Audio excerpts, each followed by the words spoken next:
को, जिन्हें direct selling के अंदर करीब करीब मैं आपको बता सकता हूँ 18 से 20 साल का एक्सपीरियंस है, और इन 18 से 20 साल में इन्होंने डायरेक्ट सेलिंग को अपनी बहुत सारी सर्विसेज दी हैं, एज ए नेटवर्कर सर्विसेज दी हैं, और आज एज ए फाउंडर आज इंडस्ट्री को बहुत अच्छे से सर्व कर रहे हैं।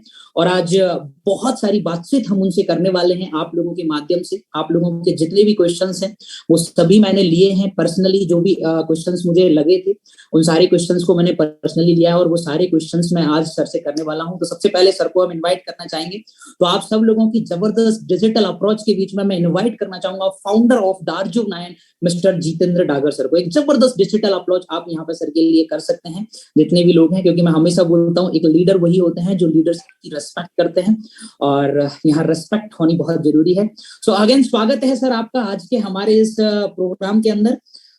Thank you so much sir, thanks. और सेशन को स्टार्ट करने से पहले सबसे पहले आपसे माफी चाहूंगा सर, क्योंकि आज कल्चर थोड़ा बदल चुका है। नॉर्मली जॉब लाइफ के अंदर हम देखते हैं कि इंटरव्यू वो देने आता है जिसको जॉब चाहिए होती है, और इंटरव्यू वो ले रहा होता है जिसको जॉब देनी होती है। यानी मालिक लोग इंटरव्यू ले रहे होते हैं और जिनको जॉब चाहिए होती है उनको इंटरव्यू देना पड़ता है। लेकिन आज चीजें थोड़ी उल्टी हैं। आज शायद इंटरव्यू मैं ले रहा हूँ, क्वेश्चंस मैं कर रहा हूँ, और आपको रिप्लाई करना होगा। लेकिन मैं आपको बता दूं सर, हम बहुत अच्छे लोग हैं, मेहनती लोग हैं। ये सिर्फ इसलिए है क्योंकि हमने एक शुरुआत की है, तो हमारे बहुत सारे ऐसे दोस्त हैं, बहुत सारे ऐसे लीडर्स हैं जो इस इंडस्ट्री को अपने करियर के रूप में देखते हैं। उनकी पूरी फैमिली, उनका पूरा फ्यूचर, उनका पूरा करियर आज इस इंडस्ट्री पे कहीं ना कहीं डिपेंड करता है। तो सर चूंकि हम एक नई जर्नी की शुरुआत करने जा रहे हैं, तो हम सबके लिए ये जानना, मैं जान चुका हूँ, मेरे क्वेश्चंस क्लियर हैं, लेकिन ये जो पूरी फैमिली जो आज हमारे साथ में कनेक्ट है, उन सबके लिए ये जानना बहुत जरूरी है कि सर जहां हम मेहनत करने वाले हैं, जहां हम दिन रात लगाने वाले हैं, और जितने भी हमारे फैमिली मेंबर्स, रिलेटिव्स और आसपास के जितने भी लोग हैं उनको हम इस सिस्टम से कनेक्ट करने वाले हैं, तो हमारा सबका बस इतना जानना है कि क्या उस जगह पे हमारा फ्यूचर कितना सेफ है, कितना सिक्योर है, हम कितना आगे जानते हैं। तो हम इस कल्चर को बहुत आगे लेके नहीं जाएंगे सर। एक बार ये चीज आगे आ जाएगी तो हम ये काम खुद करेंगे, दिन रात मेहनत करके हम आपको अपने रिजल्ट से सारी चीजें प्रूव करके दिखाएंगे। बस कुछ दिन आपकी जरूरत पड़ेगी हमें अपने लोगों को समझाने के लिए, उसके बाद हमारा रिजल्ट लोगों को समझा देगा कि D9 क्या है। तो बस इसके लिए अगेन मैं आपसे माफी चाहूंगा सर। अरे नहीं सर, बिल्कुल, any time, always with the team. Okay sir, चलिए thank you so much sir. तो शुरुआत करते हैं सर। सबसे पहले आपके बारे में थोड़ा सा जानना चाहेंगे, एक शॉर्ट एंड ब्रीफ इंट्रोडक्शन हमारे सारे बच्चों के लिए हो जाए, आपके बारे में थोड़ी सी जानकारी मिल जाए। बाय क्वालिफिकेशन इंजीनियर हूँ। 2004 में एबिस के एक शॉर्ट स्पेन में करियर को स्टार्ट किया था, और उसके बाद डायरेक्ट सेलिंग में काफी अच्छा अनुभव रहा। 2011 तक बड़ी टीमें भी बनाई, और 2011 के बाद FDSA जो हमारा एक एसोसिएशन है उनके साथ जुड़ के काफी काम बैकएंड्स पे किया, FDSA के एसोसिएशन के साथ किया। वो एक लंबा टाइम रहा और बहुत लर्निंग टाइम रहा, क्योंकि फिक्की डायरेक्ट और फिक्की की डायरेक्ट सेलिंग टास्क फोर्स, सब एक्सपोजर तो बहुत बड़ा किया। राजीव गुप्ता जी वहां पर थे, उनके साथ मिलके वो बड़ा अनुभव रहा। और देन फिर डायरेक्ट सेलिंग में टीम साइज तो खैर काफी बड़े किए ही हैं। अच्छी बात यह है कि ईश्वर ने वो मौका भी दिया, वो समझ भी दी कि डायरेक्ट सेलिंग में बाकी जितने भी बच्चे आ रहे हैं कैसे ज्यादा से ज्यादा लोगों का करियर बना सकें, अपना करियर, अपनी इनकम। तो मेरे ख्याल से 2006-07 में हम फ्री हो गए थे। We had that much income by that time. उस टाइम जब लोग बोलते थे, डायरेक्ट सेलिंग का चैलेंज उस टाइम बहुत अलग था। जब हमने स्टार्ट किया तब लोग ये बोलते थे यहाँ कोई कभी कमा ही नहीं पाएगा। आज वाले चैलेंजेस नहीं थे, modern day modern challenges, old challenges थे। लेकिन उस टाइम पे अच्छी इनकम किया, बड़ा काम कर दिया और चीजें हो गई। तो बस अब चीज है कि नेक्स्ट लेवल पे जो ईश्वर ने यहाँ पे काबिलियत दी है उसके साथ बाकी लोगों का जो है वो एटलीस्ट आगे बढ़ा है। तो अभी छोटा इंट्रोडक्शन, अपने बारे में बात करना मुझे थोड़ा अजीब भी लगता है, एक्चुअली मैं अनकंफर्टेबल हो जाता हूँ।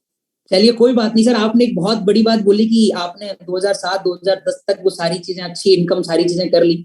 सर भगवान की दया से मैंने भी पिछले 7 सालों में इस इंडस्ट्री के अंदर काफी अच्छा एक्सपीरियंस मेरा रहा है।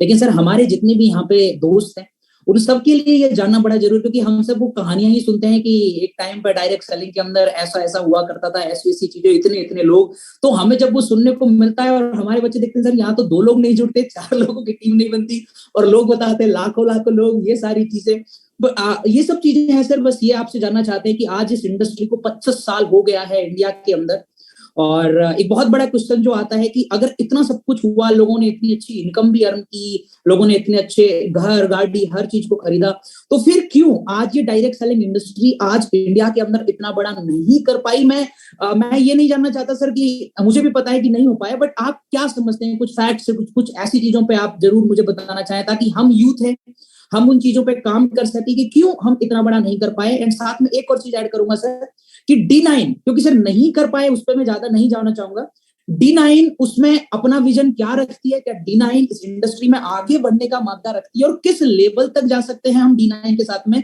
ये जरूर मैं आपसे जानना चाहूंगा सर। दो चीजें हैं पंकज जी, हम बड़ा नहीं कर पाए ये नेगेटिव पहलू नहीं है। बहुत से लोग ना, जब मैंने शुरुआत में इस टॉपिक को 2012-13 में पहली बार उठाना स्टार्ट किया था कि देखिए हम इंडस्ट्री के तौर पे ना बड़ा नहीं कर पा रहे, क्योंकि इंडस्ट्री से बेपनाह मोहब्बत है, इसके लिए सब कुछ छोड़ा, करियर छोड़ा, पर्सनल लाइफ छोड़ा, हर चीज छोड़ दी। तो ये है कि इस इंडस्ट्री में बहुत कुछ बड़ा हो, हम कर पाए वो तो हम तो पहले ही कर चुके, लेकिन और बड़ा होगा तो हमारी अचीवमेंट्स कहीं बताई जाएंगी, दोहराई जाएंगी। अदरवाइज तो कौन पूछता है? अगर इंडस्ट्री छोटी रहेगी, क्रिकेट बड़ा नहीं हो पाया, तो आप भले ही क्रिकेट के सचिन तेंदुलकर हो, कौन पूछता है? आज की तारीख में इंडियन क्रिकेट टीम का कैप्टन कौन है?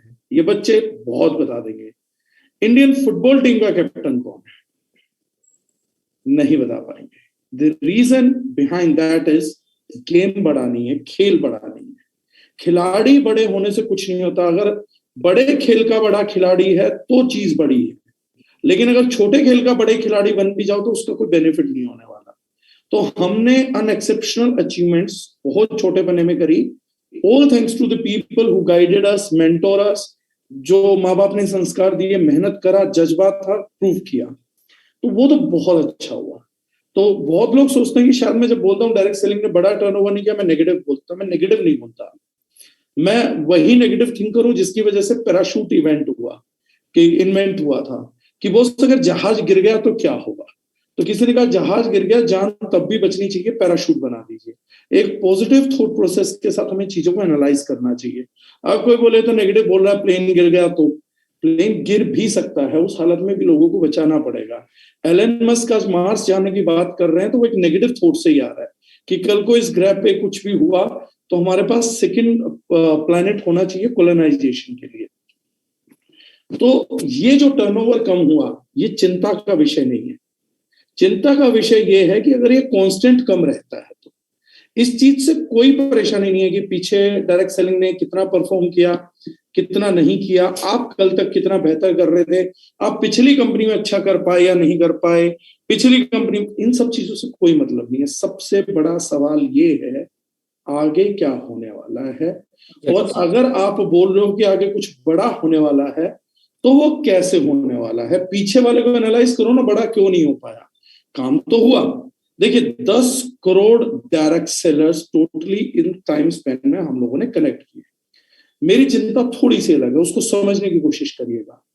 10 करोड़ डायरेक्ट सेलर अलग अलग कंपनीज ने कनेक्ट किए। 10 करोड़ लोग अच्छे से अच्छे बड़ी सी बड़ी इंडस्ट्री के पास नहीं है, इतने कंज्यूमर नहीं है बहुत सी इंडस्ट्रीज के पास, लेकिन फिर भी उनका टर्नओवर बड़ा है। हमारा कंज्यूमर हमसे पिन टू प्लेन सब कुछ खरीदने को तैयार है। हमारा डिस्ट्रीब्यूटर एसोसिएट बहुत डेडिकेटेड बच्चा है, वो हर चीज अच्छी करने को तैयार है, फिर हम क्यों नहीं टर्नओवर कर पाए? The only reason behind that is कि एक तो मैं आप लोगों के साथ पहले ही शेयर कर चुका हूं, प्रोडक्ट का टेक्निकल यूज होना चाहिए, प्रोडक्ट वैल्यू ऐड करे सोसाइटी को, और किसी चीज का जेन्युइन सॉल्यूशन होना चाहिए और उस प्राइस पे मिलना चाहिए जिस पे उस प्राइस पे उस सॉल्यूशन को कोई अफोर्ड भी कर पाए। अब मान लीजिए कोई बहुत अच्छा फेस वॉश है, लेकिन 25,000 रुपए महीना प्राइस कर दोगे तो बिकेगा नहीं। सॉल्यूशन तो है, तो सॉल्यूशन एंड प्राइसिंग दोनों मैटर होना चाहिए, लेकिन पहली कंडीशन है सॉल्यूशन की जेन्युइनिटी मिलनी चाहिए। ये पहली प्राइम कंडीशन थी। अब इसमें दारुशनैन कितना कर पाएगी? आगे क्या है? आगे सर बहुत सुनहरा भविष्य है, बहुत बढ़िया भविष्य है। कारण क्या है? 26 साल के लंबे इंतजार के बाद, पता नहीं कितने डायरेक्ट सेलर आए, कितने चले गए, क्या नहीं हुआ। 26 साल के इंतजार के बाद 26 साल में पहली बार गवर्नमेंट ने नोटिफिकेशन दिया एक्ट के अंदर डायरेक्ट सेलिंग डाली और इसको एक प्रकार की लीगलिटी का दर्जा दिया, इस नाम को कोइन किया। ये छोटी अचीवमेंट नहीं है। आज आप मेरी बात मार्क करके रखिएगा, ये एक्ट डायरेक्ट सेलिंग की हिस्ट्री रचेगा। इससे पहले की डायरेक्ट सेलिंग और इसके बाद की डायरेक्ट सेलिंग, पंकज जी, जमीन आसमान का अंतर होने वाला है, जमीन आसमान का अंतर। जो पिछले 22 सालों में नहीं हुआ ना, शायद इससे 100 गुना काम अगले 20 सालों में होगा। ये आप लिख के रख लीजिए। 2030 तक आज जो भी इंडस्ट्री का साइज है, मैं गारंटी बोलता हूं अगले 8 साल में इंडस्ट्री का साइज इससे 10 टाइम्स हो जाएगा। डिस्ट्रीब्यूटर्स को डिस्ट्रीब्यूशन होने वाली मनी का साइज इससे 10 टाइम्स हो जाएगा। कंज्यूमर सेटिस्फेक्शन शायद 100 टाइम्स तक चला जाएगा। ये होगा। लोग हमें याद रखेंगे D9 का इसमें क्या कंट्रीब्यूशन है। लोग याद रखेंगे कि दारुल वो पहली कंपनी थी जिसमें हमने ये चीजें पहली बार होते हुए देखी थी। फर्स्ट मूवर एडवांटेज, ये दारुल के हिस्से आएगा। जैसे हम बोलते हैं कि हम कंपनी कम डायरेक्ट सेलिंग का संविधान ज्यादा लिख रहे हैं, मैं आज पब्लिक मंच पे गारंटी बोलता हूं, कितनी कंपनीज ने कहा होगा हम बड़े हैं, हम विजनरी हैं, हमने ये हैं, अपने नेटवर्क को उन्होंने हर एक आश्वासन दिया है। लेकिन 2025 से पहले जो दारुल का विजन और मिशन लेके आई थी कि chemical free products, organic products, ये सर अगर इंडस्ट्री की हर कंपनी को कॉपी ना करवा दिया तो हमारी विजन किसी काम की नहीं। लोग तो जुड़ेंगे, लोग तो आएंगे, कंपनी के कंपनी कॉपी करेंगे। जो डिस्ट्रीब्यूटर ये नारा लगा रहे हैं ना, हमारी कंपनी बेस्ट है, वो विजन तक भी चोरी करेगी। उसे ये भी बताना पड़ेगा कि अपडेटेड विजन भी केवल इसी कंपनी के पास है। ये D9 का कंट्रीब्यूशन रहेगा। कंज्यूमर सेटिस्फेक्शन का जो रेशो हमने पास्ट में डेवलप किया, दूध के पाव पालने में दिखते हैं सर। पहली बार कंज्यूमर्स ने ये बोलना चालू किया, जो मेरे लिए बड़ी अचीवमेंट थी, कि हम प्रोडक्ट से सेटिस्फाइड हैं। ये लोगों ने कहा MLM का प्रोडक्ट नहीं है।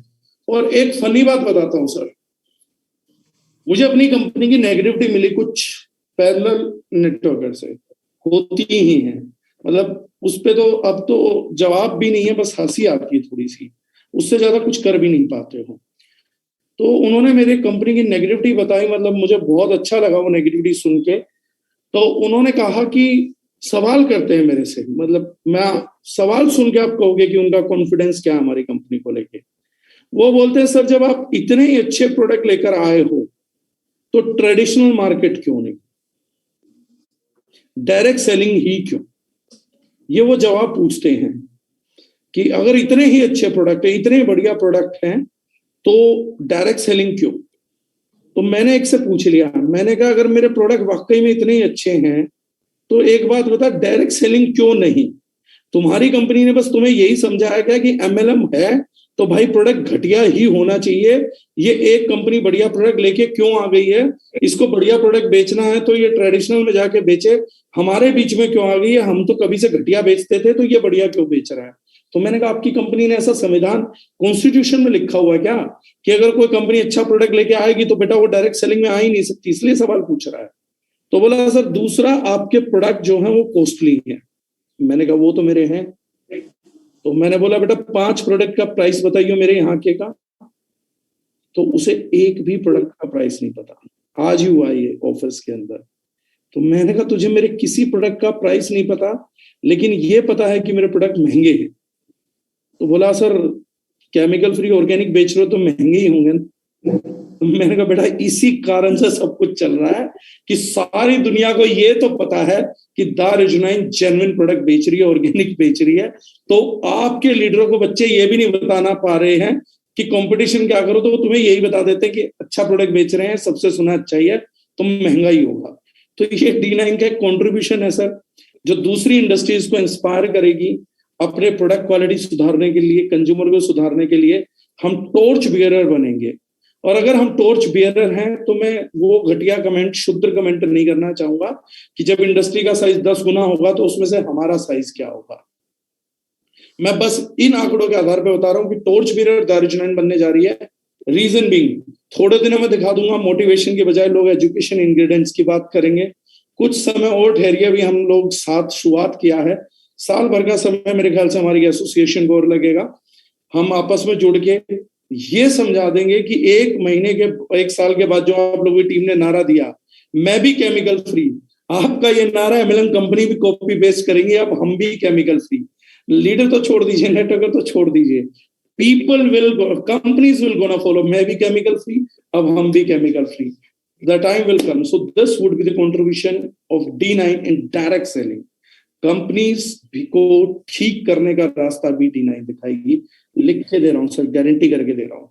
ये रिकॉर्डिंग है, इसको डाल दीजिएगा कि ये किस डेट पे बोली थी, बाकी कंपनीज के लोग चेक कर लेंगे मेरी इस बात। नहीं, एग्जैक्टली सर, ऐसा होना भी चाहिए, क्योंकि आज बहुत सारे लोग हैं जो इस इंडस्ट्री के अंदर अपना फ्यूचर देखते हैं, और हमें किसी ऑर्गेनाइजेशन से ऐसी कोई प्रॉब्लम भी नहीं है। हम नो डाउट D9 के अंदर हमें प्रोडक्ट्स पे जो आपने बात करी, हम सेटिस्फाइड हैं सर, ऑनेस्टली सेटिस्फाइड हैं, हमारा हर एक डिस्ट्रीब्यूटर सेटिस्फाइड है। बट हाँ, जब चूंकि आपने ये बात शुरू कर ही दी है, तो चलिए आज सबसे पहले क्वेश्चन प्रोडक्ट्स पे ही कर लेते हैं, जो हमें फेस करने को मिलते हैं या हमारे टीम के लीडर्स को फेस करने को मिलता है कि आजकल मार्केट में सर एक सबसे बड़ा क्वेश्चन है ये है कि डायरेक्ट सेलिंग के अंदर या MLM के अंदर प्रोडक्ट कोई बहुत ज्यादा मायने नहीं रखता। सारा जो मायना है वो लीडरशिप का है, क्योंकि रीपरचेज तो आता नहीं है, रिटेंशन रेट यहाँ पे बहुत डाउन रहती है, तो प्रोडक्ट प्रोडक्ट बोल के बिजनेस नहीं होता। अगर प्रोडक्ट की बात थी तो ऐसी बहुत सारी कंपनी आई जिनके प्रोडक्ट बहुत अच्छे रहे होंगे, जैसे कई एग्जांपल देते हैं, मैं यहाँ नाम नहीं लूंगा पब्लिक मंच पर, बस उनका कहना सिंपल है कि प्रोडक्ट MLM के अंदर कोई मायने नहीं रखता।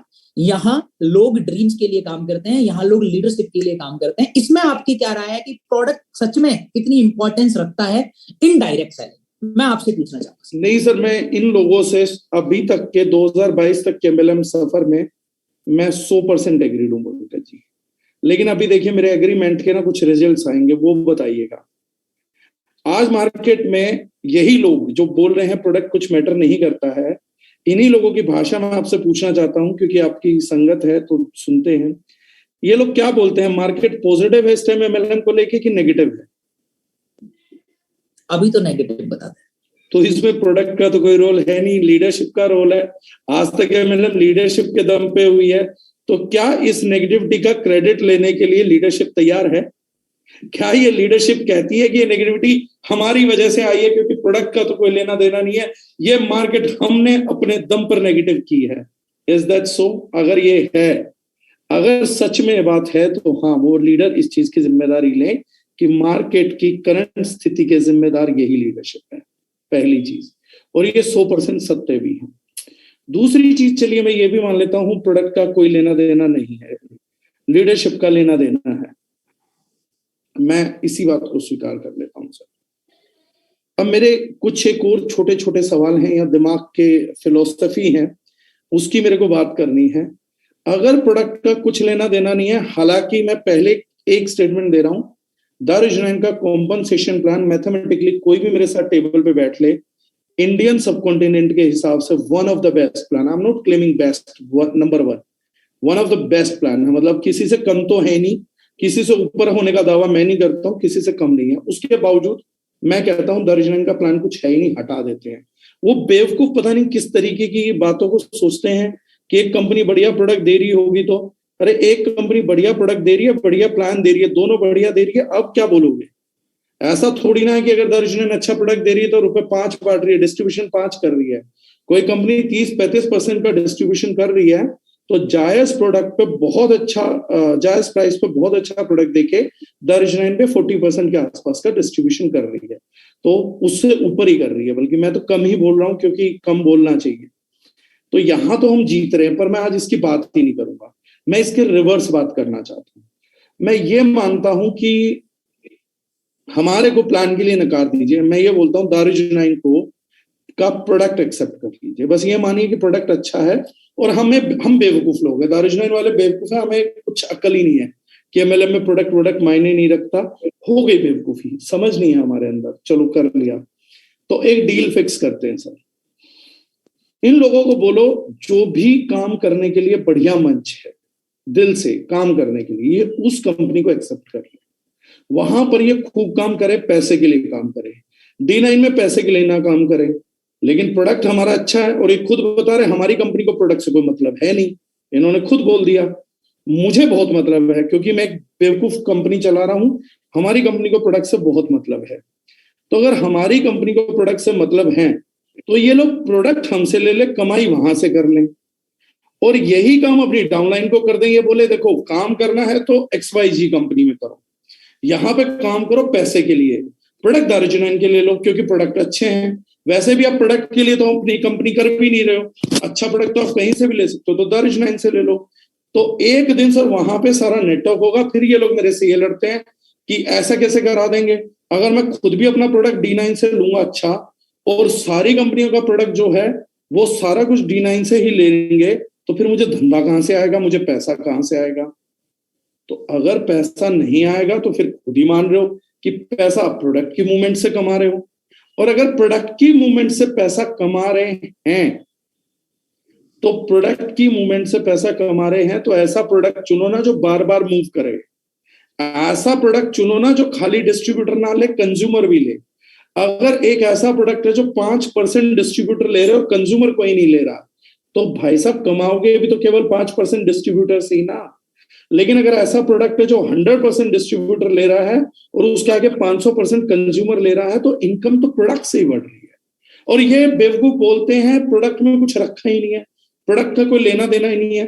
तो वो जो भी ये मानता है ना प्रोडक्ट का लेना देना नहीं है, मेरा सिंपल डील है, हमें प्रोडक्ट से लेना देना है, हमारे से प्रोडक्ट बाय कर लो, और जिनका इनकम से लेना देना है प्रोडक्ट हमसे खरीदते रहो, इनकम वहां करते रहो। अगर एक ढीला भी आ जाए कभी जीवन में तो मुझे बता देना। At the end of the day कितने, मतलब मैं कहूंगा सिंफुल थॉट के लोग हैं जिन्हें खुद ये नहीं पता कि वो बेस्ड प्रोडक्ट पे है। सॉरी सर, मैं थोड़ा सा बीच में इंटरप्ट करता हूँ। मैं जानता हूँ सर आप ओलंपियाड जीते हुए हैं, आपसे लॉजिक्स में कोई नहीं जीत सकता, बट हाँ मैं सर थोड़ा सा इन चीजों में, मतलब सर मुझे मतलब नहीं है कि लोग क्या बोलते हैं, मैं सिर्फ अपनी टीम को और अपने लोगों को एजुकेट करना चाहता हूँ। तो आपसे थोड़ा फैक्ट पे और इन चीजों पे पूछना चाहता हूँ कि अकॉर्डिंग टू यू इस डायरेक्ट सेलिंग इंडस्ट्री में प्रोडक्ट क्या रोल अदा करता है, आप थोड़ा सा उस पर भी थोड़ा सा रोशनी डालें। सर देखिए, ये पंकज जी बात डायरेक्ट सेलिंग इंडस्ट्री की कहीं से कहीं तक प्रोडक्ट के रोल की। आपका अगर देश का जीडीपी 200 लाख करोड़ है तो उसमें प्रोडक्ट कितना परसेंट रोल प्ले करता है वो देख लीजिए, और लीडरशिप कितना रोल प्ले करती है वो देख लीजिए। मैं एक सिंपल चीज बोलता हूं सर, एक बड़ा ब्रांड है ML फार्मेसी, और एक बड़ा ब्रांड है सर हमारी, चलिए मैं नाम अब नहीं लूंगा, इंडियन डायरेक्ट सेलिंग कंपनी की बैलेंस शीट उठा लीजिए। बैलेंस शीट जो सबसे बड़ी इंडियन डायरेक्ट सेलिंग कंपनी आपके सामने आए, जो कोई भी आए जिसके पास 200-250 प्रोडक्ट हो, कोई भी एक कंपनी चुन लीजिएगा, उसकी बैलेंस शीट उठा के एक बार उसका टर्नओवर देखिए, उसके साथ 10 लाख 5 लाख कम से कम लीडर्स खड़े हैं, वो ऐसा बोलते हैं, और वो भी लीडर नहीं, फिनोमिनल लीडर, मतलब मास यूट्यूबर्स, तबाह कर दे दुनिया को, मतलब ऐसी मोटिवेशन रखने वाले, बड़ी बड़ी लीडरशिप। और सर ML फार्मेसी का एक सॉल्यूशन आता है नीरी, किडनी स्टोन के लिए। किडनी स्टोन को निकालने के लिए नीरी नाम का एक ब्रांड आता है सर। उनका एक प्रोडक्ट जो सबसे बड़ी कंपनी है उसके आधे टाइम से भी कम टाइम से मार्केट में चल रहा है, और इनके पास लाखों लीडर हैं, उनके पास कुछ सैकड़ों सेल्समैन हैं, लेकिन नीरी का टर्नओवर इस कंपनी के टर्नओवर से 1.5 गुना है सर। बैलेंस शीट पे चेक कर लेना, एक सिंगल प्रोडक्ट का टर्नओवर, पंकज जी बात कर रहा हूं, सिंगल प्रोडक्ट का टर्नओवर वो सबसे बड़ी कंपनी से 1.5 गुना है। मुझे एक बात बताइए, अगर ये नीरी MLM के थ्रू इसी तरीके से बिक जाता जैसे बिक रहा है, तो एक कंपनी के जो टोटल टर्नओवर डिस्ट्रीब्यूट हो रहा है डिस्ट्रीब्यूटर्स के बीच में कॉम्पनसेशन 1.5 गुना बढ़ जाती सर सिंगल प्रोडक्ट से। मतलब ये कोई रॉकेट साइंस नहीं है। अगर 1500 करोड़ का केवल किडनी स्टोन का प्रोडक्ट बिक जाता, 1600 करोड़ का बिकता है वो, 1600 करोड़ का अगर किडनी स्टोन का सिरप बिक जाता तो सर उसमें 36% डिस्ट्रीब्यूशन भी होता, 40% डिस्ट्रीब्यूशन भी होता, तो भी सर 640 करोड़ रुपए का तो डिस्ट्रीब्यूशन होता, और इंडियन डायरेक्ट सेलिंग की सबसे बड़ी कंपनी का टोटल 1000 करोड़ का तो टर्नओवर है। तो ये प्रोडक्ट का रोल नहीं है तो ये क्या है सर? लीडरशिप थी तो 200 प्रोडक्ट का हर एक प्रोडक्ट का पोर्टफोलियो नीरी से बड़ा होना चाहिए था, क्यों नहीं है सर? किस वजह से? प्रोडक्ट की क्वालिटी का रोल है सर, प्रोडक्ट की एक्सेप्टेंस का रोल है सर, माइंडसेट ट्रेनिंग्स का रोल है। एक ब्रांड है सर एप्पल, एप्पल को बेचने के लिए कितनी लीडरशिप लगी हुई है सर? उतनी लीडरशिप लगी हुई है जितनी इंडियन डायरेक्ट सेलिंग के बड़े बड़े लीडर बड़े बड़े मंच पे ये दावा कर रहे हैं कि हम दुनिया को दिशा दिखा रहे हैं, क्या उतनी लीडरशिप भी है? एक आदमी सर, एक single leader phenomenal leader Steve jobs, एक सिंगल लीडर सर एप्पल को दुनिया की सबसे महान कंपनी बना गया। बाकी काम तो उसके प्रोडक्ट ने किया है सर। लीडर तो एक भी डंका लग जाएगा ना पंकज जी, वो भी फिनोमिनल लीडरशिप होती है सर। लेकिन सर लीडर ड्राइव किसको करेगा, लीड किसको करवाएगा? मार्केट में वैल्यू ऐड स्टीव जॉब्स नहीं कर रहा, मोटिवेशनल स्पीकर थोड़ी ना स्टीव जॉब्स, वैल्यू ऐड कर रही है सर प्रोडक्ट। मैं एप्पल खरीदता हूं, मुझे स्टीव जॉब्स से मतलब नहीं है, मुझे अपनी यूनिट से मतलब है सर। मेरी यूनिट फंक्शन करती है तो मैं उसको रिपीट बाय करता हूँ। मेरी रिपीट बाइंग से एप्पल आ रहा है। मैंने पहली बार शिकार हुआ था मैं एप्पल कंपनी का 2007 या 8 में, शायद तभी हुआ था। और उसके बाद से मैं कंटिन्यूस विक्टिमाइज्ड हूं, गालियां भी दे लेता हूं, बहुत महंगा है, दिल भी खट्टा कर लेता हूं, लेकिन 14 साल से रेगुलर टर्नओवर दे रहा हूं मैं एप्पल को। जिस भी रेट पे उतारती हूँ उस रेट पे टर्नओवर देना मजबूरी है, क्योंकि उनके जैसा प्रोडक्ट ऑप्शन नहीं है मेरे पास सेकंड कोई। तो ये किस वजह से हो रहा है? ये लीडरशिप से कन्विंस्ड हूं मैं। स्टीव जॉब्स इज नो मोर, मेरे फेवरेट मेंटोर थे, मैंने बहुत सुना उनको, मतलब मैं उनकी लाइफ से सुपर डुपर इंस्पायर्ड हूं। He is like God to me, but now he is no more, he is not formulating the new product of Apple, but yes I love Apple products।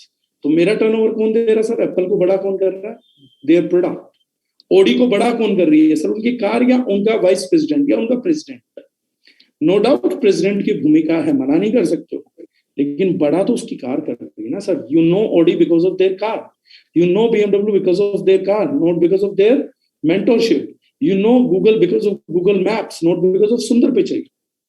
Leadership तो बहुत important है sir, CEO पद इसलिए बड़े बड़े होते हैं, लेकिन इतनी बड़ी लीडरशिप है तो फिर प्रोडक्ट का जो ये नजरिया है ना, ये जो मायूसी है, ये जो बेवकूफ बनती है हम लोगों की कि product doesn't hold any value. तो अच्छी लीडरशिप के बावजूद भी सर हम 1000 करोड़ 1100 करोड़ से ऊपर इंडियन डायरेक्ट सेलिंग में कोई इंडियन कंपनी नहीं कर पाई है अकॉर्डिंग टू बैलेंस शीट। उसका एक ही कारण है कि हम लोगों ने प्रोडक्ट्स को अवॉइड किया। लीडरशिप अच्छी है, फिनोमिनल है, मेहनत की है, एक एक बच्चा यहाँ बैठा है, मैं ईबीएस के टाइम से बच्चों की मेहनतें जानता हूं, तो लीडरशिप में कमी नहीं रही। लेकिन फिर भी अगर हम कंपनी 13,000 1500 करोड़ 1600 करोड़ की कंपनी नहीं बना पाए तो कहीं ना कहीं प्रोडक्ट ने हमारा साथ नहीं दिया। अगर प्रोडक्ट ने साथ दिया होता सर तो इतनी लीडरशिप कम से कम 4-5 लाख करोड़ का काम 22 साल में कर देती सर। यही एक डिफरेंस है जो फ्यूचर में हमारे बीच में बने। इसी क्वेश्चन को थोड़ा सा आगे लेके जाना चाहूंगा सर। आपने बताया एप्पल का एग्जांपल आपने दिया, और नो डाउट एप्पल की क्वालिटी बहुत अच्छी है, हम सबको पता है क्वालिटी मैटर करती है। बट सर आज हम देखते हैं कि आज इंडिया के अंदर ऐसी बहुत सारी इंटरनेशनल ऑर्गेनाइजेशन है जिनके प्रोडक्ट बहुत अच्छे हैं, बताते हैं लोग, मैंने यूज नहीं किया बट पर्सनली लोग बताते हैं। मैं ओपन मंच पे अगेन नाम नहीं लूंगा, लेकिन हम सब लोग जानते हैं वर्ल्ड की नंबर 1 ऑर्गेनाइजेशन हैं, बहुत अच्छे प्रोडक्ट हैं इंटरनेशनल मार्केट की। तो एक क्वेश्चन ये आता है कि सर अगर प्रोडक्ट की क्वालिटी है माना, लेकिन रेट भी तो कोई चीज होती है, क्योंकि हमारे इंडियन के लोगों में प्रोडक्ट ऐसा होना चाहिए जो लोग अफोर्ड कर सकें। तो कहीं ना कहीं हमें इसमें 2 क्वेश्चन है हमारे। पहला कि D9 के अंदर प्रोडक्ट की रेट क्या है, किस रेट में मिल जाते हैं, हमें कुछ एग्जांपल्स मिलेंगे। दूसरा कि और भी ऐसी ऑर्गेनाइजेशन है जो इंटरनेशनल लेवल पर बहुत अच्छे प्रोडक्ट लेके आई हैं, लेकिन वो इतना बड़ा नहीं कर पाई इंडिया के अंदर, और नॉर्मल प्रोडक्ट्स के अंदर बहुत बड़ा हो गया। तो इसमें आप क्या बोलेंगे सर? सर देखिए इसमें पंकज जी 2 चीजें। पहली बात यह है कि पीछे मैंने एक जूम मीटिंग के अंदर प्रोडक्ट का इंग्रेडिएंट्स बेस पे कंपैरिजन करके दिखाया। इंटरनेशनल कंपनी जो इंडियन मार्केट में आई, नो डाउट वो एक बेटर क्वालिटी लेकर आई, लेकिन वो सॉल्यूशन लेकर नहीं आई है। चेक कर लीजिए उनका पोर्टफोलियो, उनके पोर्टफोलियो में चेक करिए कितना सॉल्यूशन है। वो लेकर आए बेटर प्रोडक्ट्स जिन्होंने साबित किया अंधों में काने राजा हो। मतलब ऐसा एकदम रेवोल्यूशनरी कोई प्रोडक्ट नहीं आया, और जो रेवोल्यूशनरी प्रोडक्ट आया उसको इंडियन सबकॉन्टिनेंट की पब्लिक की पॉकेट ने एक्सेप्ट नहीं कर पाई जी। मतलब हमारे पास नहीं है ना सर, बजट नहीं है, पैसा एग्जैक्ट छोटी है।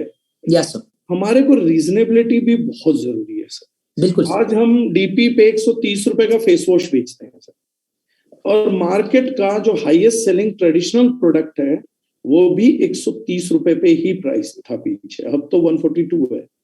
तो 130 रुपए पे वो केमिकल देते थे, हमने केमिकल फ्री दिया। वो एजुकेट नहीं कर पा रहे थे, हमने एजुकेट दिया। हमने उनकी क्वालिटी से बेटर बेंचमार्क सेट किया उसी रेट के ऊपर। ये प्रोपोजिशन सर मार्केट को बदलता है, ना सस्ता बदलता है ना महंगा बदलता है, पब्लिक की एक्सेप्टेंस 130 रुपए के फेस वॉश की है, एग्जैक्टली वहां पे प्लेस करके आप कितना बढ़िया सॉल्यूशन करें, वहां सॉल्यूशन नहीं है, आप कितना अच्छा सॉल्यूशन डेवलप करेंगे, उस सॉल्यूशन डेवलपमेंट के ऊपर सर आपका भविष्य, आपके बच्चों का भविष्य, फ्यूचर का टर्नओवर टिका हुआ है। ये पॉलिसी है जिस पॉलिसी के थ्रू हम दारुशनाइन में जाते हैं। जैसे डव का साबुन है तो हम डव से थोड़ा बेटर क्वालिटी, जहां एक्टिव हम हर्ब्स में यूज करते हैं, बेस हम केमिकल फ्री यूज करते हैं, वो 20 से 25% तक हमारे साथ आके पर्सन को थोड़ा चीप भी मिलता है, 20 से 25% का कॉस्टिंग का डिफरेंस भी मिलता है, और प्रोडक्ट का अपग्रेडेशन भी हो जाता है। This is one of the fundamental factors. तो रेट्स तो तभी काम करेंगे ना सर, आज अगर आप 150 रुपए की टूथ बेच रहे हैं और आपके पास ऑप्शन ही नहीं है कम बजट का, तो पर्सन चाहता तो है अपडेट होना, अपडेट हो नहीं पाएगा। Not everyone is so supportive, उसकी पॉकेट इतनी फ्रेंडली नहीं है कि कर ले। अब हम सब लोगों को पता है, एक गरीब को भी पता ऑर्गेनिक खाना अच्छा है, नहीं ले पाता, तो कहीं जगह पॉकेट है। और इंडियन हमने जो पॉकेट रखा है वो रखा है इंडियन लो मिडिल क्लास से लेके अपर क्लास तक की क्वालिटी, सुपर अपर क्लास तक की क्वालिटी। मतलब मैं खुल के बोलता हूँ, मुझे हल्दी देनी होगी तो मैं अंबानी को भी कॉन्फिडेंस के साथ दूंगा, कहीं कमिश्नर नेता को भी कॉन्फिडेंस के साथ दूंगा, क्योंकि इससे अच्छा क्या खाएगा। 5% प्लस कर्कुमिन है, अंबानी अंबानी होगा, सोना डाल के तो नहीं खा सकता, हल्दी मिर्च में नहीं खा सकता, जीरे में नहीं खा सकता। तो I have that quality which is acceptable by those people who are having lot of money. मतलब अमीर से अमीर आदमी मेरी क्वालिटी का दीवाना हो सकता है, और सेम क्वालिटी डीपी प्राइस पे उस रेट में उपलब्ध है कि एक लो मिडिल क्लास परिवार भी उसको अफोर्ड करके अपनी जिंदगी को ट्रांसफॉर्म कर सकता है। दारुशनाइन ने वो प्रोडक्ट जो कल तक सिर्फ अमीरों को एक्सेसिबल थे, वो डायरेक्ट सेलिंग के मॉडल के हिसाब से उन लोगों तक भी पहुंचा दिए जो बेचारे सिर्फ ड्रीम करते थे कि किसी दिन बहुत पैसा कमाएंगे तो अच्छा प्रोडक्ट यूज करेंगे। आज वो कमा रहे हैं या नहीं कमा रहे हैं, सिर्फ दारुशनाइन में स्विच भी कर रहे हैं, तो उनका एक सपना तो हम एंट्री पे ही पूरा कर रहे हैं। जो लोग बॉडी शॉप, कामा आयुर्वेदा, फॉरेस्ट एसेंशियल्स का ड्रीम देखते थे, आज उन लोगों का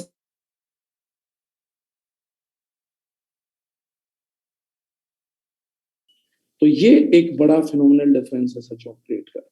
तो इसका मतलब मैं ये समझू सर, आप ये कह रहे हैं कि D9 के अंदर हमारे जो प्रोडक्ट हैं वो उस रेट में मिल जाते हैं जो इस मिडिल क्लास पर्सन अफोर्ड भी कर सकता है, और साथ ही साथ आप ये भी कह रहे हैं कि प्रोडक्ट की क्वालिटी उस लेवल की है कि एक अच्छा पैसे वाला पर्सन भी उसको उसकी क्वालिटी से इंप्रेस हो सकता है। आप ये कह रहे हैं एक तरीके से, इस चीज को हम इस तरीके से समझें। हमें ये कह नहीं रहा सर, हमने ये साबित किया, और बाकी किसी को बोलो करके देखे। कमिश्नर को मसाले देखे है, टूथपेस्ट देखे है, रिपीट ऑर्डर ना है तो मुझे बोले, जोड़े ना, लेकिन वो बंदा जुड़ा रहेगा, प्रोडक्ट लेता रहेगा। और दूसरी तरफ अपने घर पे खुद रेट अपना बजट निकाल ले, 1 महीना मेरा प्रोडक्ट यूज करे और दूसरी बैंक से पहले बजट निकाल ले सर, तो मैं गारंटी बोलता हूँ 5-7% बजट कम ही होगा, बढ़ेगा नहीं। एक खुला चैलेंज है, ओपन चैलेंज है, 1 महीने की बजटिंग करके प्रोडक्ट यूज करवा लीजिए सर। चलिए ठीक है सर, क्वालिटी पे तो हालांकि सुना भी है, हमने यूज भी किया है। थोड़ा सा सर रेट पे हम जाना चाहेंगे, कुछ ऐसे प्रोडक्ट्स के आप थोड़े से एग्जांपल्स हमें बताना चाहेंगे जिसको आप बोल सकते हैं कि नॉर्मल मार्केट की रेट पे आपके पास जो प्रोडक्ट्स हैं जिनको आप खुद बताना चाहेंगे, कि कोई भी प्रोडक्ट्स आप नाम लेके हमें बताना चाहेंगे। सर जैसे आयुष मार्केटिंग करनी हो तो मैं मार्केट तो पूरी धो दूंगा। खैर जैसे 99 रुपीज में तुलसी है, लैब रिपोर्ट के साथ रख सकता हूँ सर। सब लैब रिपोर्ट सब कंपनीज की करा लीजिए जिनका 120 से लेके 250 रुपए तक तुलसी है। सीओए आता है, उसके जो कंटेंट्स एक्टिव्स, उनके एक्टिव्स के कंटेंट का सर लैब रिपोर्ट ले आइए। तुलसी हम 99 में दे रहे हैं, मैं लैब रिपोर्ट रख दूंगा सर, गारंटी बोलता हूँ सबका लैब रिपोर्ट फेल होगा, 100% गारंटी के साथ बोल रहा हूँ।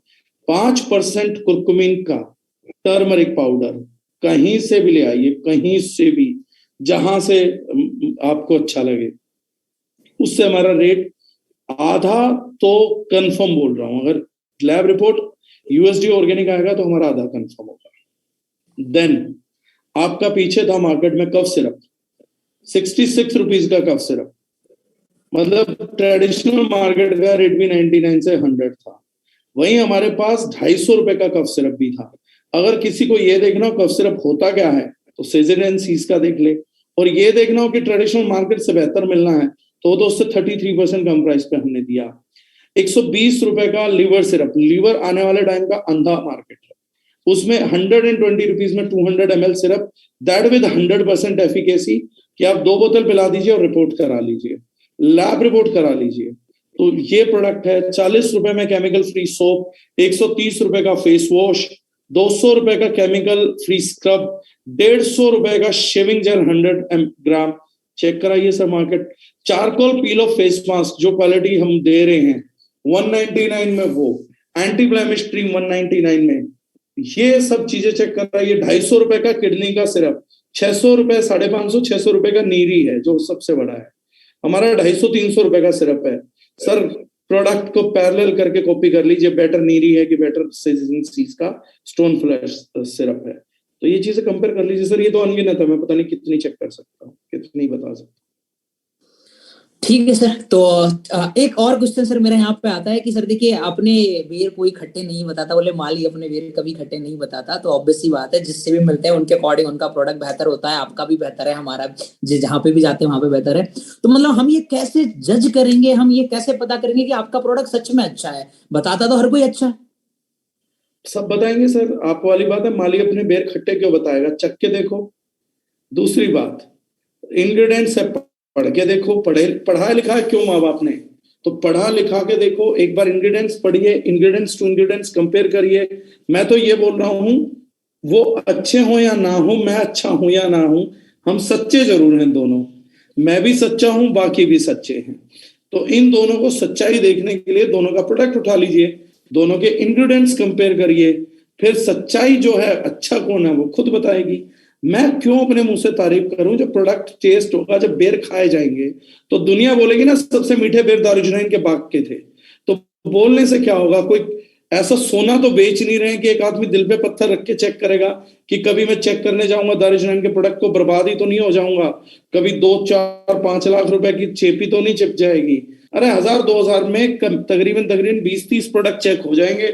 और अगर 20-30 प्रोडक्ट बेर खा के पता लग गया तो बहुत ठीक है सर। दही मीठी है या खट्टी है वो तो एक चम्मच से पता लग जाती है। 1000-2000 में पता कर लो बेर खट्टे हैं या मीठे हैं। और मैं तो ओपन चैलेंज दे रहा हूं, हमारे बेर बहुत ही खट्टे हैं, बुराई करने के लिए खरीद के एक बार इस्तेमाल कर लो, क्या पता दूसरों का भय में मिट जाए। तो ऐसा क्यों बोलना है कि सर हमारे बेर मीठे हैं? हमारे बेर बहुत खट्टे हैं। हमारी मार्केट में झूठी अफवाहें उड़ रही हैं कि इनके प्रोडक्ट अच्छे हैं। आप हमारी बहुत सी नेगेटिविटी कर पाएंगे, शायद हमें रोक भी पाए। एक बार 1000-2000 का प्रोडक्ट यूज करके बताओ कि कितना ज्यादा खट्टा था। बस बाकी का काम मैं जानूं और मेरा प्रोडक्ट जाने मीठा है नहीं है, क्या है क्या नहीं, वो पता लगेगा सर। एक बार प्रोडक्ट को रोगों तक तो जाने दो, चाहे खट्टे के बहाने ही दे दो मौका, एक मौका तो दो। अब उन लोगों की सुन के क्यों कह रहे हो कि दारूजनाइन के बेर खट्टे हैं? उन्हीं को बोलो सर 1-2 हजार रुपए दे दो, मेरे को भी चेक करना दारूजनाइन का बेर कितना खट्टा है, और फिर सोशल मीडिया पे जाए बताऊंगा इनके कितने खट्टे बेर हैं, इंग्रेडिएंट्स दिखाऊंगा एक्सपोज करने के लिए। सही, वो एक गाना अच्छा था वो लम्हे मूवी का, मुझे फिर तबाह कर, मुझे फिर रुला जा, सितम करने वाले कहीं से तो आ जा। तो इसी बहाने यूज कर लो यार। मैं बहुत खट्टे बेर हमारे, प्लीज ट्राई करो एक बार।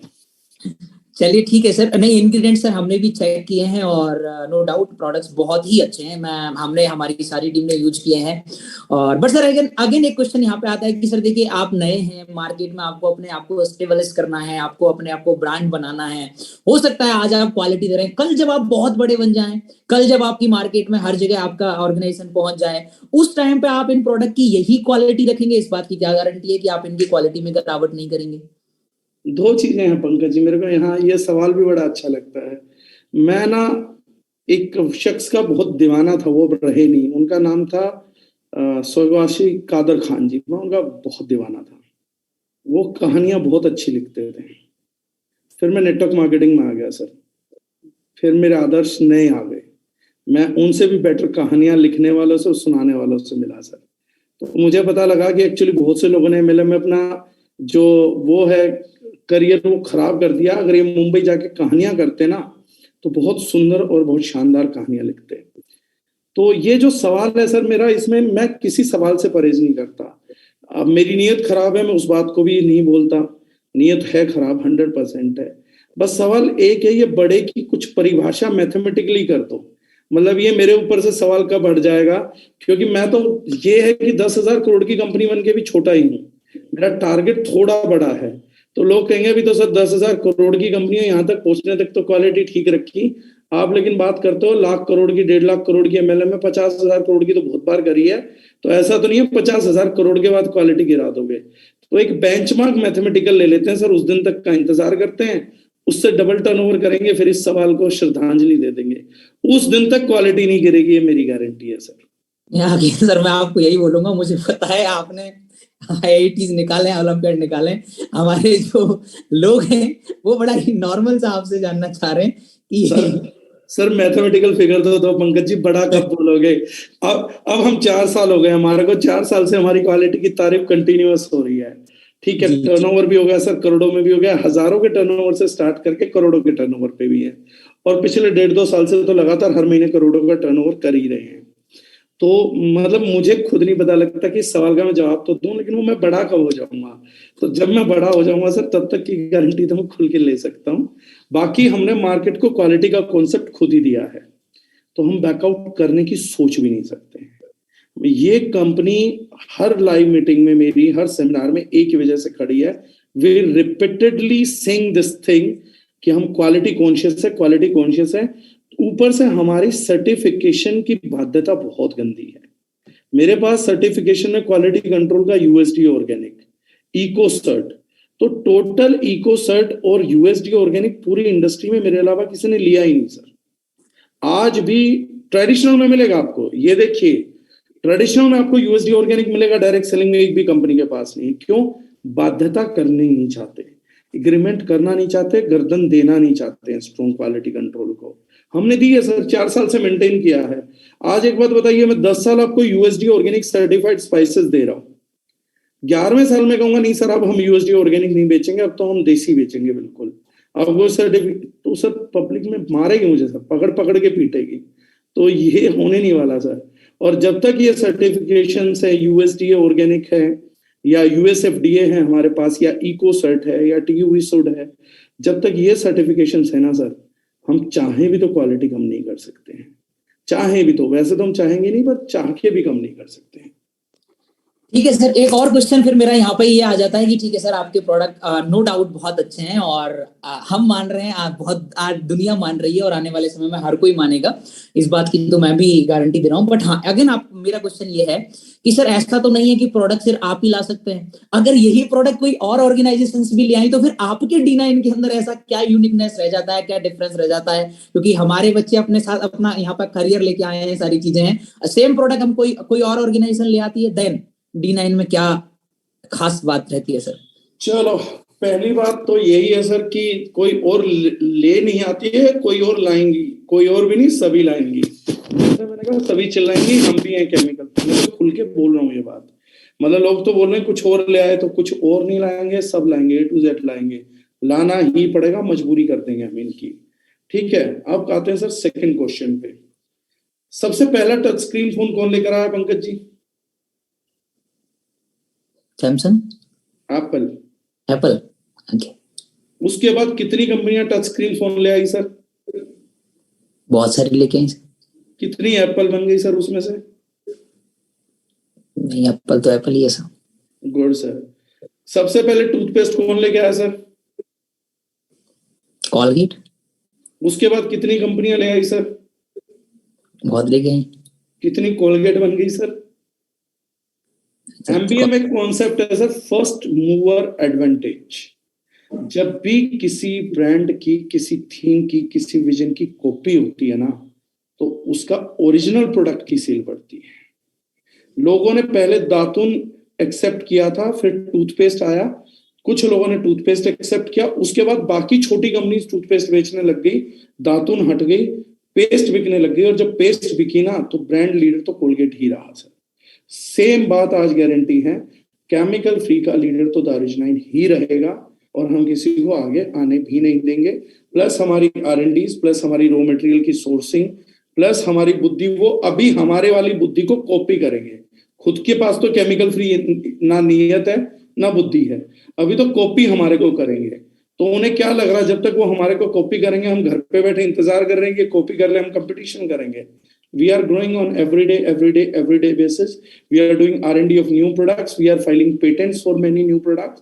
तो हम इन्हें ना हर 1-2 महीने में ये बताते रहेंगे अब ये कॉपी करो, अब ये कॉपी करो, और कॉपी कर भी लेंगे। तो आज हम सुबह हंस रहे थे, तो हमारे यहाँ, मैं ईमानदारी से बता रहा हूँ, आज सुबह हम ऐसे एक सीन क्रिएट कर रहे थे। हमारे उस सीन में ये था कि हम अपने यहाँ के एक लीडर को भेजेंगे और बोलेंगे कि हम ना कंपनी ज्वाइन करना चाहते हैं आपकी, लेकिन प्रोडक्ट दारुजनाइन जैसे केमिकल फ्री उतारो। तो वो उतार देंगे, तो वो हमारे पास ही आएंगे, क्योंकि खुद तो बनाना नहीं आता। तो हमारे ही जो प्लांट्स हैं उन्हीं प्लांट्स में आएंगे जिनमें हमारी इक्विटीज वगैरह हैं। तो हमने कहा एक साथ ही 50-100 करोड़ का टर्नओवर आ जाएगा, क्योंकि कंपनी लीडर खींचने के लिए काम तो कर देंगी। और उसके बाद वही लीडर इन कंपनीज को बोल देगा अब जो उतार दिया है इसकी ट्रेनिंग दुनिया को दे दो, बस ये बता दो ये है क्या। तो बोला उसके बाद वो बता ही नहीं पाएंगे तो काम ही नहीं होगा, कम से कम एक बार टर्नओवर आ जाएगा। तो हम सुबह मजाक ही कर रहे थे इस तरीके का, अरे उतार दोगे तो बताएगा कौन आगे ये उतार क्या दिया। दारुजनाइन का प्रोडक्ट लेके ऐसे ही तो कॉपी करवाती है डायरेक्ट सेलिंग, ये लो ये सेम बना के दे दो। वो बनाने वाला तो चलो कोई कॉपी कर भी देगा, बताने वाला कॉपी कैसे करेगा, इतना पता तो होना चाहिए। तो बताने के लिए भी बहुत कॉपी लगेगी सर। बच्चे उनके दोबारा स्कूल में एडमिशन कराना पड़ेगा, उनको केमिस्ट्री वेमिस्ट्री सिखानी पड़ेगी। जो दुनिया ये कह रही है प्रोडक्ट वोडक्ट कुछ नहीं होता, वो केमिकल फ्री प्रोडक्ट होता क्या इसे समझाएंगे कैसे, ऑर्गेनिक रिपोर्ट को बताएंगे कैसे, उसके लिए भी तो नॉलेज लगेगी। तो अभी उन्हें 3 साल का कोर्स करना पड़ेगा, डिप्लोमा 4 साल की डिग्री, तो फिर उनकी लीडरशिप कैपेबल होगी कुछ बता पाए।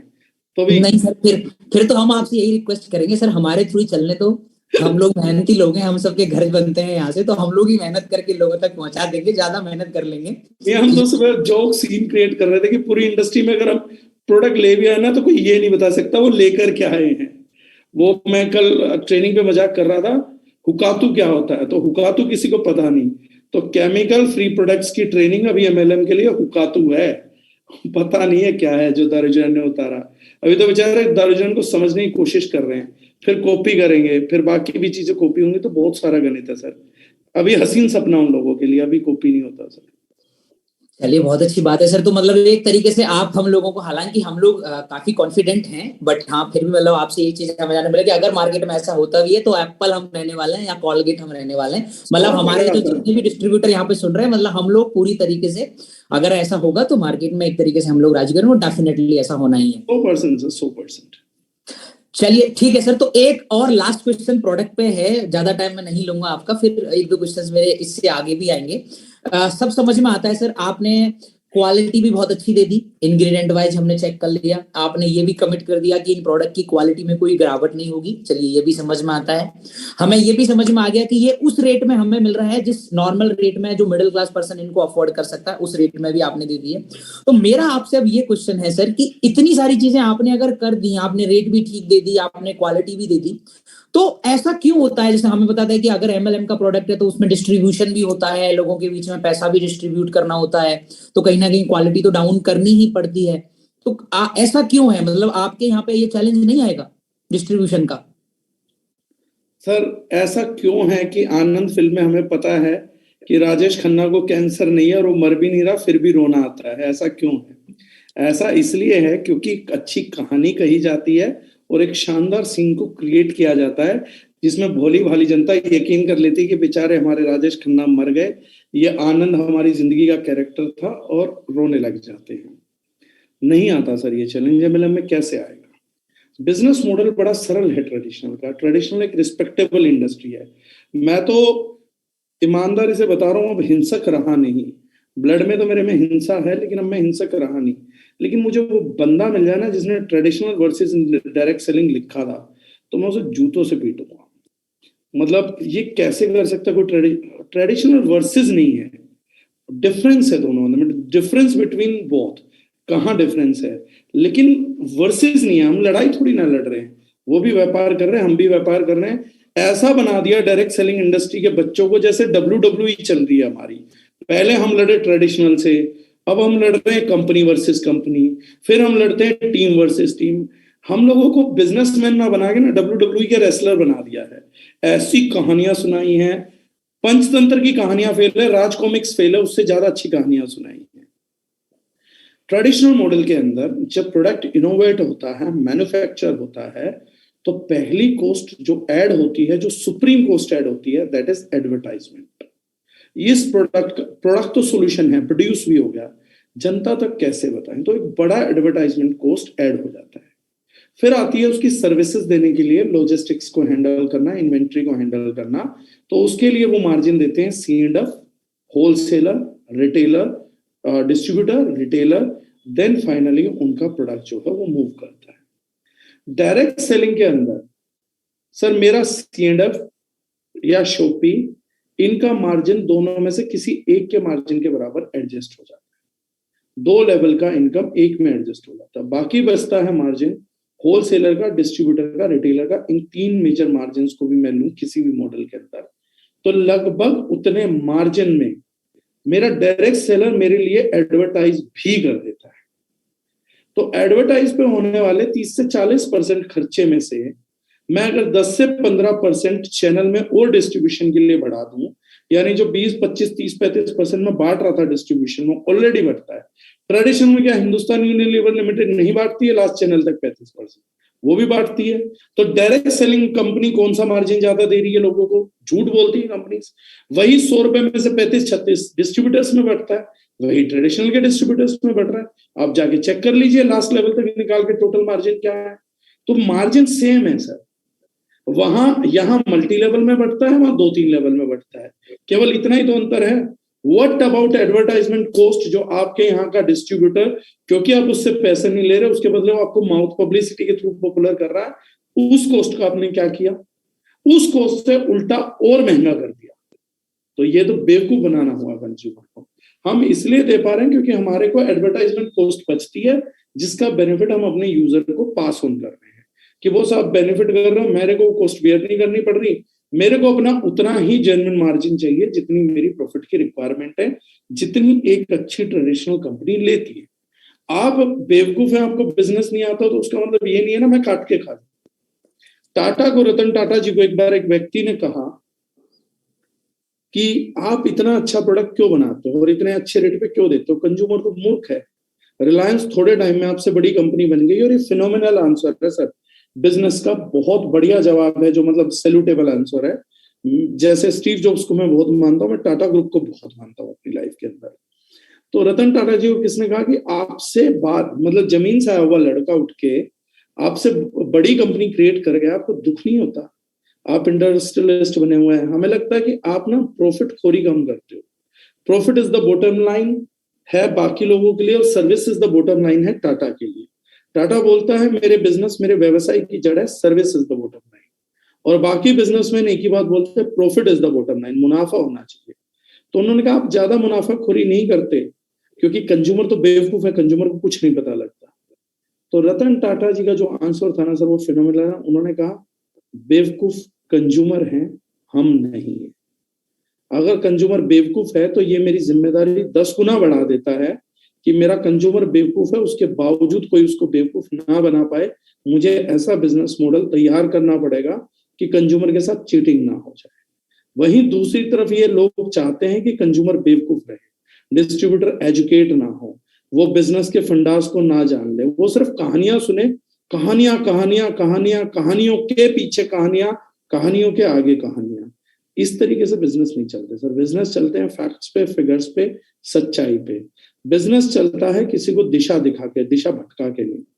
तो ये वो रीजन है सर जिस वजह से हम अच्छे प्रोडक्ट्स को इकोनॉमिकल प्राइसेस पे दे पाए हैं, क्योंकि मेजर एडवर्टाइजमेंट का बजट हमारे यहाँ बहुत हद तक रिड्यूस्ड है, ना के बराबर ही है। ओके, तो अभी तक की बातचीत में सर हम यहाँ ये चीज समझ पाए हैं कि D9 कहीं ना कहीं केमिकल फ्री और बहुत अच्छे प्रोडक्ट के ऊपर काम कर रही है, क्वालिटी बहुत बेहतरीन है, रेट एक वाजिब रेट है जो लोगों को मिल रही है, और कहीं ना कहीं इंग्रेडिएंट बहुत शानदार है। और आप इसमें ये भी बता रहे हैं कि कहीं ना कहीं जो डिस्ट्रीब्यूशन है वो भी कोई चैलेंज नहीं है, क्योंकि जो डिस्ट्रीब्यूशन ट्रेडिशनल मार्केट में लोग अलग जगह पे करते हैं, वही डिस्ट्रीब्यूशन हमें यहाँ पे अपने लीडर्स को करना पड़ता है। तो आप डिस्ट्रीब्यूशन में भी बोल रहे हैं कि आपका डिस्ट्रीब्यूशन भी लगभग वही है। तो क्या हम इसमें एक डेप्थ जानकारी ले सकते हैं कि आपका जो डिस्ट्रीब्यूशन है वो बाकी ऑर्गेनाइजेशंस के बजाय किस तरीके का है, कि आपका डिस्ट्रीब्यूशन उतना ही है? एंड यहाँ पे एक और क्वेश्चन है, जो कि आपका डिस्ट्रीब्यूशन 2 लाख के अंदर है, तो एक बहुत बड़ा क्वेश्चन ये भी आता है सर, मैं साथ में ही कनेक्ट कर लेता हूँ, कि क्या 2 लाख में ये डिस्ट्रीब्यूशन लॉन्ग टर्म सर्वाइवल है? क्या 2 लाख लीगल भी है, ये भी एक बहुत बड़ा क्वेश्चन आज मार्केट में लोगों को फेस करना पड़ता है। लोगों को लगता है 2 लाख इलीगल है, यहाँ पे डिस्ट्रीब्यूशन परमानेंट नहीं हो सकता और डिस्ट्रीब्यूशन सही नहीं हो सकता। तो इस पे मैं थोड़ा सा आपसे पूछना चाहूंगा। 2-3 चीजें हैं पंकज जी इस चीज में ना, मैं 2 लाख के पॉइंट से उठाता हूँ। पहली बात, 2 लाख सर इलीगल है, कंप्लीटली इलीगल है, फ्रॉड है, धोखेबाजी है। ऐसा कहने वाला बस एक डॉक्यूमेंट ला दो मुझे, कहीं किसी एफआईआर में भी लिखा हो कि ये कंपनी इसलिए फ्रॉड है क्योंकि ये 2 लाख में पैसा बांट रही थी। ऐसा कुछ तो हुआ होगा, कहीं तो सरकार ने लिख के दिया होगा। लीगल इलीगल मीन्स डॉक्यूमेंट और एन एक्ट या इंडियन पिनल कोड में कहीं कुछ अटैच है, कहीं डिफाइन हुआ है। तो मुझे नहीं जानना सर, मुझे ये कहानी नहीं सुननी लीगल है इलीगल है। मैं बोल रहा हूँ इलीगल है, बस वो कागज का टुकड़ा ले आओ, एक मेरे जैसे दिल को भी तसल्ली हो जाए। बेवकूफी में लगे हुए हैं, हमें तो पता नहीं, पर जो ज्ञानी है, जो महात्मा है, जिसको इतनी नॉलेज है, वो एक एक छोटा सा कागज का टुकड़ा तो उठा लाए, कहीं से तो उठा लाए कि हाँ यहाँ सरकार ने ये लिख रखा क्लियरली कि 2 लाख का प्लान इलीगल है। ये कहाँ लिखा है, ये मुझे जानना है, मुझे मिला ही नहीं। जितनी कंपनीज पीछे रही सबके केसेस देख लिए, उनके केस में कहीं नहीं लिखा हुआ। मेरे पास इंडस विवा का हाई कोर्ट का नोटिस है जहां उन्होंने लिखा हुआ है कि इस कंपनी के अंदर हमें कोई फ्लॉ नहीं निकला है, पीसीएमसी एक्ट के तहत ये कंपनी बिल्कुल फेयर है। उस पूरे चार्जशीट में भी कहीं 2 लाख नहीं लिखा हुआ। तो ये 2 लाख कौन से लीगल इलीगल में लिखा हुआ है? ये कौन इलीगल लोग हैं जो इलीगल बातें कर रहे हैं लेकिन इलीगल डॉक्यूमेंट होने का डॉक्यूमेंट नहीं दे पा रहे? तो ये पहली चीज है सर। दूसरी बात, 2 लाख में 100% डिस्ट्रीब्यूशन कर देने से क्या लेना देना? आप 2 में कर दो, 3 में कर दो, 5 में कर दो, 6 में कर दो, इससे मैथमेटिक्स कैसे चेंज होता है? मुझे थोड़ा सा ये समझना है कि कुछ लोग बोल रहे हैं कि कोई 1 रुपए में 2 50 पैसे के सिक्के देगा ना तो ज्यादा टाइम नहीं दे सकता, लेकिन कोई 10-10 पैसे के 10 सिक्के देगा ना तो पूरी जिंदगी भर दे सकता है। ये कौन सा गणित है? मुझे ये भी जानना है। ये मैथमेटिक्स भी मुझे हजम नहीं होता कि एक आदमी 1 रुपए के बदले में 2 50-50 के सिक्के दे रहा है, ये नहीं दे पाएगा, लेकिन जो 10 पैसे के 10-10 दे रहा है ये पूरी जिंदगी दे सकता है। इस मैथमेटिशियन को एक बार 10 लाख 20 लाख लोगों की भीड़ में मेरे सामने बुला लाओ एक बार, और मैथमेटिक्स के 5 प्रोफेसर की, आईआईटी प्रोफेसर की बेंच बुला लो। फिर इन मैथमेटिशियन को जहां मनाए ना, जिस स्टेडियम में मंचाए में आने को तैयार हूं। एक बार मेरे सामने ये जो बोलते हैं ना प्लान कोलैप्स हो जाता है, बोलो सर कोलैप्स भी लिटरेचर का वर्ड है, प्लान भी लिटरेचर का वर्ड है। कुछ मैथमेटिकल बात करो, इन्हें जहां जिस मंच पे आना वहां बुला लेना, मैं वहां आने को तैयार हूं। दूसरी बात, गवर्नमेंट ये बोल दे कि 2 लाख का प्लान है तो फिर हर ज्वाइन करने वाले को लठ मार के 2 चलाने भी पड़ेंगे वरना जेल में डाल देंगे। अब मान लो अगर कोई 2 लाख का प्लान सरकार कल को बोल भी दे, तो मान लो किसी की 1 लाख चल रही होगी, तो क्या, मेरा सवाल ये है, क्या उसको किसी कानूनी जुर्म में जेल में डाला जाएगा? क्योंकि 2 लाख का प्लान था, इसने तो 1 ही चलाई। और अगर इस 1 लाख चलाने वाले को उम्र कैद होगी क्योंकि 2 लाख का प्लान था, चला नहीं पाया, तो क्या दोनों जिसकी नहीं चली उसको फांसी देगी भारत सरकार? क्योंकि प्लान तो 2 लाख का था, भारत सरकार ने कहा तो 2 लाख का प्लान है, 2 लाख का प्लान है, इसमें 2 चलानी ही पड़ेंगी। तो ऐसा कुछ होने वाला है? कोई आईपीसी में धारा तो नहीं आ जाएगी कल को? तो ये और ज्यादा डरावना है। और मान लो कि गवर्नमेंट कब ये लिख के देगी कि प्लान लीगल 5 लाख का है कि 6 का है कि 10 का है कि 50 का है? मुझे ये भी जानना है कि गवर्नमेंट कितनी लाख को लीगल बोल रही है। चलो 2 लाख इलीगल, मैं भी मान लेता हूँ इलीगल है, डॉक्यूमेंट भी वो ना दिखाएं, ये लीगल कितनी लाख है मुझे वो भी जानना है। ये तो कहीं सरकार ने लिख दिया होगा कि 5,5500 करोड़ लाख चलाने वाला आदमी लीगल होगा, तो एक वो डॉक्यूमेंट दे दो मुझे, मैं उस पर भी मान लूंगा। ये कहानियां बहुत सुनी है मैंने एमएलएम में ना, इंजीनियरिंग तक मैं साइंस सुनता था, 12th तक भी मैंने साइंस सुनी, एमएलएम में आया नहीं कि मैंने कहानियां सुनी। सारे पंचतंत्र और राज कॉमिक्स पढ़ पढ़ के एमएलएम के स्टेज पे आ गए। कुछ एक ने पैसा भी कमा लिया, उन्होंने कहा हम ही हैं वो राज कॉमिक्स के गुप्ता जी जो तुम्हारे को कहानियां स्कूलों में पढ़ाते थे। भैया डॉक्यूमेंट कहाँ है? इलीगल है तो डॉक्यूमेंट कहाँ है? कहाँ सरकार का कोई बयान है कि ऐसा होगा? गवर्नमेंट ये बोल दे कि लोगों को फ्री कर दो, जितना लाइक वो चलाना चाहे चला ले, ये मेरी समझ आता है कि ऐसा कुछ बोल सकती है, तो फिर भी 2 लाख में 100% डिस्ट्रीब्यूशन किया जा सकता है। सरकार यही तो बात कर सकती है कि सब लाख खोलना अलाउड कर दो, कोई खोलना चाहे तो खोल लेगा, तो भी 2 लाख में डिस्ट्रीब्यूट कर लो, सरकार को क्या दिक्कत है? इसमें गवर्नमेंट को एक्चुअली प्रॉब्लम क्या 2 लाख से, वो भी नहीं समझ आ रहा। गवर्नमेंट एक चीज कहती है, वेल कैलकुलेटेड मैथमेटिकल फॉर्मूला पे जो चीज होगी वो चलेगी। गवर्नमेंट का सिर्फ एक ही स्टैंड है, जो भी कॉम्पनसेशन प्लान दो दैट शुड बी, ये लिखा, ये कोई पूछे ना तो मुझे मेरे पास भेजना, मैं भेजूंगा उसे document, that plan shall be well mathematically calculated. बस गवर्नमेंट का ये कंसर्न है। गवर्नमेंट ये कह रही है कि ऐसा कुछ मत कमिट करो जो आगे टूट जाए। तो दारुजने ने कमिट किया हुआ है, इसमें 30% बांटेंगे, इसमें 10 बांटेंगे, इसमें 12 बांटेंगे, मैथमेटिकल फॉर्मूला क्लियरली डिफाइन किया हुआ है। तो इससे ज्यादा और क्या करें। अब सरकार के किस मिनिस्टर को बाइनरी आती है? जो लोग ये कह रहे हैं, लास्ट क्वेश्चन बोलता हूं, जो व्यक्ति ये कह रहा है 2 लाख इलीगल है, वो मेरे सामने गवर्नमेंट ऑफिसर बैठा है जो बाइनरी या जनरेशन या 4 लाख के प्लान को जानता हो या समझता हो। उन बेचारों को खुद नहीं मालूम आज तक ये है क्या, तो इलीगल बोल कौन रहा है? इलीगल बोल रहे हो कुछ नेटवर्कर जो खुद इलीगल है नेटवर्क मार्केटिंग के अंदर, नॉन क्वालिफाइड इलीगल नेटवर्कर बोल रहा है ये बात पे। तो है कहां को डॉक्यूमेंट तो होगा यार, कहीं तो प्रूव करो। यस तो सर यहाँ पे हम एक छोटी सी ये भी जानना चाहेंगे कि हमारे यहाँ पे जो डिस्ट्रीब्यूशन है वो लगभग क्या? हाँ, अब सेकंड क्वेश्चन पे आता हूँ सर। देखिए प्रैक्टिकली पंकज जी होता क्या है, मैं इस सवाल का जवाब जरूर दे रहा हूँ, लेकिन इस सवाल को मैं वैल्यू नहीं करता हूँ लाइफ में बहुत ज्यादा। हालांकि ये बहुत इंटेलिजेंट क्वेश्चन है, पर अगर कोई कंपनी, हम फॉर एन एवरेज हम बांटते हैं समवेयर, जो हमारा एवरेज डिस्ट्रीब्यूशन है दैट इज 42.6 एवरेज। किसी महीने में 44, 45 तक भी टच कर जाता है, कई बार 40 भी रहता है, बट एवरेज 42.6 है। लेकिन मैं ये बताने के बाद भी कोई भी व्यक्ति ये ना क्लेम करे मार्केट में हम हाईएस्ट है, ये है। किसी का 40 भी है तो इट्स ओके, किसी का 42 भी है तो ओके, और किसी का 45 भी है तो इट्स ओके। इसमें कोई बहुत ज्यादा अंतर नहीं है, बट हाँ एक एवरेज डिस्ट्रीब्यूशन जो हमें सेटिस्फाई करे कि हम क्या परसेंटेज तक अचीव कर रहे हैं एवरेजली टर्नओवर का, तो उस सवाल का जवाब ये जरूर है। मैंने इसलिए बताया कंपैरिजन के लिए इसको इस्तेमाल ना करें, कंपैरिजन तब करें जब कोई कंपनी 20 कर रही है और आप 40 कर रहे हो, ये फिनोमिनल है। लेकिन कोई 38 कर रहा है, आप 40 कर रहे हो, इस पर लड़ाई करने की जरूरत नहीं है। कोई 42 कर रहा है, आप 40 कर रहे हो, उस पर भी कोई लड़ाई की जरूरत नहीं है। मतलब एवरेज 2-5% से कोई फर्क नहीं पड़ता, लेकिन हमारा अगर जानेंगे तो एवरेज इज 42.6%। ओके सर, तो सर लास्ट क्वेश्चन है मेरा यहाँ पे।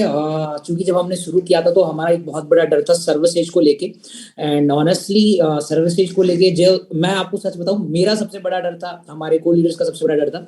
बट जहां जहां हमने एक्सपेक्ट नहीं किया, मेरे से बात, हाँ मैंने पूछा था कि सर यहाँ टीम है, वहाँ टीम है, प्रोडक्ट्स का, सर्विसेज एंड ऑल, तो मैं आपको इसके लिए जरूर तहे दिल से थैंक यू बोलूंगा, क्योंकि सीरियसली मैंने जो एक्सपेक्ट नहीं किया था उससे ज्यादा बेटर सर्विसेज मेरे को मिली है, जो मैंने एक्सपेक्ट नहीं किया था कि इतने कम समय में D9 को हुए हैं।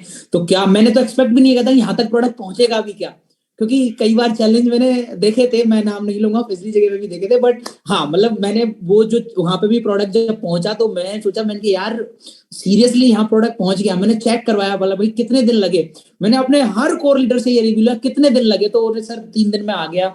मैंने मतलब हर एक यूपी में अलग, राजस्थान में अलग, हरियाणा साइड अलग, तो जहां जहां जहां जहां हमारे लोग हैं, तो मेरा सबसे पहला क्वेश्चन लोगों को यही था कि भैया सबसे पहले मुझे ये बताओ कि आपके पास प्रोडक्ट कितने दिन में पहुंचा। तो नो डाउट सर सर्विसेज बहुत अच्छी हैं। अभी भी लोग बहुत सारे रिप्लाई कर रहे हैं कि सर 2 दिन 3 दिन 2 दिन 3 दिन में नॉर्मली लोग पहुंच जाते हैं, और स्टिल कुछ जगह पे अगर चीजें अगर चैलेंजिंग है भी, जहां पे हमने एड्रेस वगैरह की दिक्कत की, तो वो भी आपने सॉल्व की कि हाँ भी हमारा एड्रेस प्रॉपर नहीं था। तो ये अपने आप में एक बहुत मतलब सर्विसेज को लेके सर हम ऑनेस्टली बहुत सेटिस्फाइड हैं, जो मैंने एक्सपेक्ट नहीं किया था। अगर आप पर्सनली पूछें, मैं सीरियसली मैंने आपकी बातों को सुनने के बाद भी मैं ये डाउट में सच में था कि सर बोल तो रहे हैं, बट मेरे को नहीं लगता कि इतनी अच्छी सर्विस हो पाएगी, क्योंकि मैंने ये चैलेंज मोस्टली देखा है, हर जगह देखा है। तो मैं बार बार, शायद आप भी बोल रहे थे, मैंने बार बार इस क्वेश्चन पे मैं हर आ जाता था कि sir services services services, but honestly इसके लिए मैं आपको थैंक यू जरूर बोलूंगा कि बहुत अच्छी सर्विसेज हमें मिल रही हैं। बट हाँ, एक क्वेश्चन मैं यहाँ पे ये पूछना चाहूंगा कि इंफ्रास्ट्रक्चर को लेके आपका आगे का क्या विजन है, आप इस डायरेक्शन में कितना बड़ा सोच रहे हैं, थोड़ा सा हमें आइडिया मिल जाए ताकि हमारे लोग उस डायरेक्शन में कॉन्फिडेंस फील करें, ये मैं जरूर आपसे पूछना चाहूंगा। सो इंफ्रास्ट्रक्चर में बड़ा विजन है, और 2023 का एंड, क्योंकि लगभग इतना टाइम लगेगा, 1 से 1.5 साल, 2022 के एंड तक आप मोस्ट ऑफ द स्टेट्स में 1 या 2 दिन में डिलीवरी होते हुए देखेंगे। We have done something, projection किया है, कुछ एक्सपेंशन की प्लानिंग है। जल्दी ही जब नया ऑफिस ओपन हो रहा है, एक और ऑफिस की ओपनिंग शायद मार्च में हो जाएगी, इसकी प्रेमिसेस के ओपन होते ही कुछ और बड़े एक्सपेंशन के प्लान है। तो मोस्टली ज्यादातर स्टेट्स जहां चैलेंज है 4 दिन का, वहां डिलीवरी शायद 2 दिन में हो जाएंगी। जहां 5-6 दिन है वहां 3 दिन तक डिलीवरी को हम ले आएंगे। वो इस साल के एंड होते होते होते होते पहले ही हो जाएगा। सेकेंड थिंग, 2023 के एंड तक हम ये गारंटी कर सकते हैं कि हर स्टेट के अंदर, हर कोने के अंदर हम 48 आवर्स के अंदर प्रोडक्ट्स की डिलीवरी कर देंगे। उस हिसाब से इंफ्रास्ट्रक्चर रेडी हो जाएगा। एक 100% ऑनलाइन मॉडल की तरफ हम दारुशनाइन को लेकर जाएंगे, जहां पर सर्विसेज के बिहाफ पे ही व्यक्ति इतना कंफर्टेबल हो सके कि वो ऑनलाइन आए, ऑनलाइन सीखे, ऑनलाइन बिजनेस को प्रमोट करे और बाकी की टेंशनें छोड़ दे। तो उस मॉडल पे हमारी वर्किंग चल रही है। जल्दी ही कुछ रिजल्ट आपको नेक्स्ट मंथ ही उसका देखने को भी मिलेगा। ओके सर, तो आज के सेशन में मेरी तरफ से आपके लिए यही क्वेश्चंस थे। और एट लास्ट मैं सबसे पहले आपको सबसे लास्ट में एक बहुत बड़ा थैंक यू इसलिए बोलना चाहूंगा क्योंकि मेरे बहुत सारे जो डर थे, जैसे सबसे पहला मेरा डर सर्विसेज का था, एंड ऑनेस्टली मैं और मेरी पूरी कोर टीम पूरी तरह सेटिस्फाइड है अभी तक के हिसाब से। और जो हमने एक्सपेक्ट नहीं किया उसमें बहुत अच्छी सर्विसेज हमें मिली हैं। बहुत टाइम से हमें प्रोडक्ट्स का रेस्पॉन्स मिला है। और सबसे बड़ी चीज जो हमने प्रोडक्ट की रिटेल की बात हमने सुनी थी, वो कहीं ना कहीं आज हमें अपनी टीम में देखने को मिल रही है, मुझे सुनने को मिलता है। जबकि मेरी टीम में एक बच्चा है, हर दिन की 3-4 GIT रिटेल कर देता है और वही 500 रुपए की लेता है, 800 की बेचता है और 1200 रुपए सिर्फ GIT से बना लेता है। तो उसका मजा है, बोले सर मैं 25-30 हजार रुपए तो सिर्फ GIT से बना लूंगा। कल मेरी अमित जी से बात हो रही थी, वो बोले सर हमारा एक पर्सन है, वो बोला है कि मैं तो हर दूसरे दिन मुझे 2-3 हजार रुपए का रिपर्चेज चाहिए और फुल उसमें मार्जिन बन रहा है। तो ये जो चीज थी ऑनेस्टली डाउन लेवल पे, ग्राउंड लेवल पे लोग प्रोडक्ट्स की रिटेलिंग को लेके पूरी तरह सेटिस्फाइड है। कुछ चीजें जिनको मैं सच में बहुत पॉजिटिवली देख रहा हूँ, जो मैं जिसके लिए मैं आपको सच में थैंक बोलना चाहता हूँ। First thing is retailing. हाँ, हमारी टीम रिटेलिंग में बहुत कॉन्फिडेंट हो गई है, प्रोडक्ट्स के मामले में बहुत कॉन्फिडेंट हो गई। और सबसे बड़ी बात मैं आपको बताऊं कि लोग थोड़े समझदार हो गए। अब लोग प्रोडक्ट को ऐसे नहीं बताते कि प्रोडक्ट अच्छा है, अब लोग प्रोडक्ट के इंग्रेडिएंट पढ़वाते हैं। तो वो चीज कहीं ना कहीं लोगों में आ गई है कि हाँ भैया, अच्छा हर किसी का होता है, हम किसी का बुरा बताना भी नहीं है, लेकिन हमारे यहाँ इंग्रेडिएंट है, आप इनको पढ़ सकते हैं। तो रिटेलिंग में हमारी टीम बहुत कॉन्फिडेंट है सर, बहुत अच्छा रिस्पॉन्स मिल रहा है, सर्विसेज हमें टाइम से सारी चीजें मिल रही हैं। एक और अच्छी चीज जो हमें यहाँ पे मिली वो टेक्नोलॉजी को लेकर मेरा डर था, इस पर भी मैंने बहुत क्वेश्चन पूछे थे। तो मैंने आपको फोन किया कि सर फोटोज वगैरह, और पता चला शाम तक वो अपडेट होके आ गए थे। तो उसमें भी नो डाउट सर आपकी तरफ से बहुत अच्छा रिस्पॉन्स मिला है। और मैं आपको अपनी तरफ से और अपनी टीम के बिहाफ पे ये प्रॉमिस करता हूं सर, जिस तरीके का हमने कमिटमेंट किया है उससे कई गुना आगे बढ़ के हम मेहनत करके दिखाएंगे। आज हम सर डे एंड नाइट लगे हुए हैं पूरी तरीके से D9 and chemical free product को प्रमोट करने में। आज हमारा हर एक लीडर सर अपने हर एक, हम सर बिल्कुल भी कुछ गलत नहीं कर रहे हैं, किसी को गलत नहीं बोल रहे हैं। आप हमारी सोशल मीडिया चेक कर सकते हैं, आप हमारी कोई भी प्रोफाइल चेक कर सकते हैं, हम किसी के लिए गलत नहीं बोल रहे हैं। हम लगे हैं अपने ग्राउंड वर्क में, हम लगे हैं अपने आप को इंप्रूव करने में, हम लगे हैं लोगों को प्रोडक्ट की इंपॉर्टेंस समझाने में। हमने सिर्फ इस विजन को पकड़ा है, मैं भी केमिकल फ्री और प्रोडक्ट की इंपॉर्टेंस। और हमने शुरुआत कहां से की है सर? हमने शुरुआत की है अपनी फैमिली से, अपने रिलेटिव से, अपने दोस्तों से। और हर ट्रेनिंग के अंदर मैं अपनी टीम को ये एजुकेट कर रहा हूँ कि पहले अपनी फैमिली को प्रोडक्ट दिलाइए, अपनी रिलेटिव को दिलाइए, क्योंकि यहाँ पे आपको कोई प्रॉब्लम नहीं है, सिर्फ प्रोडक्ट समझाने, वहां से रिस्पॉन्स आएगा, रिजल्ट आएगा, बाकी के लोग अपने आप देखेंगे। तो सर बहुत ही पॉजिटिवली, बहुत ही कल्चर्ड वे में हम इसमें लगे हुए हैं, दिन रात मेहनत कर रहे हैं। और मैं आपको प्रॉमिस कर रहा हूँ सर कि जिस हिसाब से आपके साथ में चीजें कनेक्ट हुई हैं, आपके साथ में जो बातें कनेक्ट होती हैं, आपके साथ जो विजन कनेक्ट होता है सर, लग जाएंगे सर। और अगले सिर्फ 90 दिन का हमने जो टारगेट लिया है, अभी सर हमने 25 मीटिंग करी थी, पहली ही वीक के अंदर 25 मीटिंग्स हमने अलग अलग जगह पे छोटी छोटी करी है सर। हर एक लीडर अपने अपने एरिया में छोटी छोटी मीटिंग्स करने लगा। किसी को मतलब नहीं है कौन आ रहा है, कौन नहीं आ रहा, कौन क्या बोल रहा है, हम उससे कोई मतलब नहीं, हम अपनी मीटिंग्स करने में लगे। और बस आपको यही प्रॉमिस करता हूं सर, अगले 90 दिन में मैं अपनी कोर टीम और उसकी मेहनत पर प्रॉमिस कर रहा हूं सर, अगले 90 दिन में हम जो आपको परेशान कर रहे हैं, आज इतने क्वेश्चन, जितने इंटरव्यू हम ले रहे हैं, उसका रिजल्ट हम आपको 90 दिन में जरूर दिखा के देंगे कि हाँ सर हम उसके बदले मेहनत कर रहे हैं। 100% सर, 100%। और अच्छी चीज है। और मैं तो बोल रहा हूँ, आज आप लोग बोल रहे हैं और ये लिख भी सकते हैं कि आज हम बोल रहे हैं मैं भी केमिकल फ्री, कल कंपनीज तक भी बोलेंगे हम भी केमिकल फ्री। ये आप लोगों का जो टैगलाइन है, ये इंडस्ट्री में बड़ी दूर तक जाने वाला है। तो उसके लिए भी आप बधाई के पात्र हैं, क्या है, थैंक यू सो मच। और ये क्वेश्चंस टीम को मजबूत करते हैं तो ऐसे हजारों इंटरव्यूज के लिए मैं तैयार हूं जब तक हमारी टीम मजबूत हो रही है। Anything for them sir. Okay, so again thank you so very much sir अपने प्रेशियस टाइम के लिए। लास्ट में जाते जाते मैं आप सब लोगों से जरूर पूछना चाहूंगा कि आज का हमारा जो ये सेशन था, एक बार मैं एवरीवन कर देता हूं, अब आप लोग आराम से मेरे से बातचीत कर सकते हैं। डागर सर के साथ जो हमारा एक्सक्लूसिव इंटरव्यू रहा, ये आप लोगों के लिए कैसा रहा, कितना शानदार था, आपके लिए वैल्यूबल था, आपको चीजें अच्छी लगी? सर रिस्पॉन्स देख सकते हैं आप, हमारे जितने भी लीडर्स हैं आप उनका रिस्पॉन्स देख सकते हैं। मैं चाहता हूं कि सर ने जो 1 से 1.5 घंटे का समय हमें दिया,